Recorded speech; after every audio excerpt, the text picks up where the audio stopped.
Okay.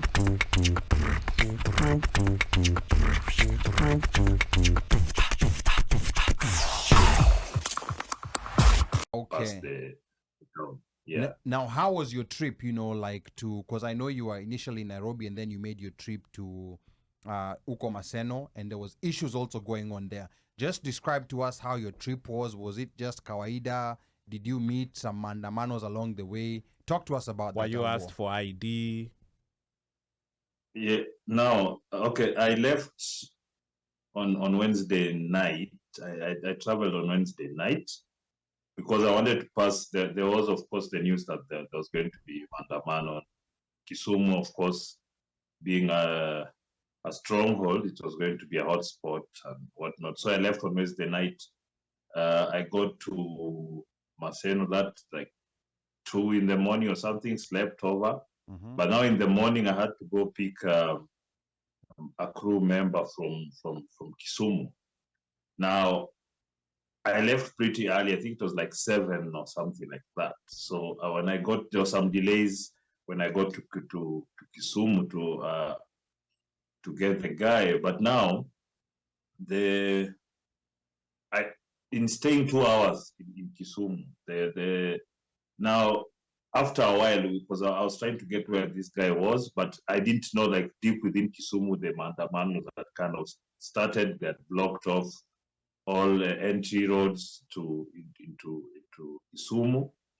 Now, my position was that I was to go back now, get my guy, go back to Maseno. Now, as we were trying to go back now, because when he came, it was about 3 hours late or something. So he had issues getting to where I was because we were meeting kind of on some place called Kisia, and it's near the airport. Yeah. Uh-huh. But to meet there, then he was to come there with a border, then I take him and because you couldn't enter with cars. But we didn't realize that now where I'd come from, now the roadblocks had been set up by protesters. Oh, okay. So, yeah, so I think I counted about 7 roadblocks between where we were and Maseno, this school. So, what happened that while this was happening, when I was picking up the guy, I didn't know, I didn't know it was happening behind me. But now, once we started going back, almost immediately we realized that there was an issue. But I didn't know exactly what they were about, so I decided just go. When I got to the first barricade, I'd used stones, the normal tires, whatnot. The youths came, and then it was quite clear they just wanted money. There was no other stories. Well, they would come out like, you are not tuendeshi gari, it's all talk, but in the end it was money.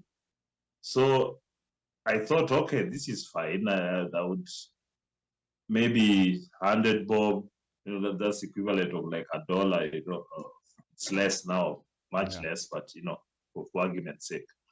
So 100 bob would get you through one barricade, but immediately about 20 to 50 meters away, they would put another one. So this is like an entrance, and then there's an exit. So you have to pay on both ends. So that was the first one. We passed that one. It was pretty uneventful. But now on the second one, we spent about 3 hours there. Huh? Because now what happened is that there were guys who were trying to get across. There were a number of cars. But then some guys didn't want to pay. So it was very simple. If you didn't pay, you didn't pass. And then it became, because some guys were like, you have a phone, like whatever phone, they'll take the phone from you. So guys are also getting afraid of getting, trying to use the phone or whatnot. So they would, if you didn't have like cash, you would be forced now, because the issue was, if you didn't have cash, you had to go look for an M-Pesa to withdraw, break up the money, then give them, then pass. From the roadblock. So it go, yes, now on the second one. And all this time, there's no police officers where you're saying youths are manning like 7 roadblocks. All this stretch, there's no police. No, none whatsoever. I saw the police way out, like it's not even near they kind of had let it go on, it burns out, then that's it.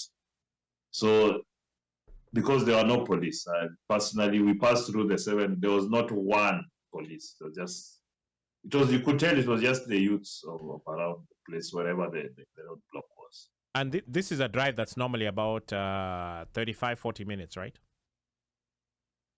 Slightly less. Yeah. 30 minutes mark. Yes. Yeah. Okay. All right. Yeah, but now I was there, I think in total that journey took about 5 hours. Okay, all right. So this is quite something, and this is the reason why we wanted to get a perspective from someone who's in Kenya.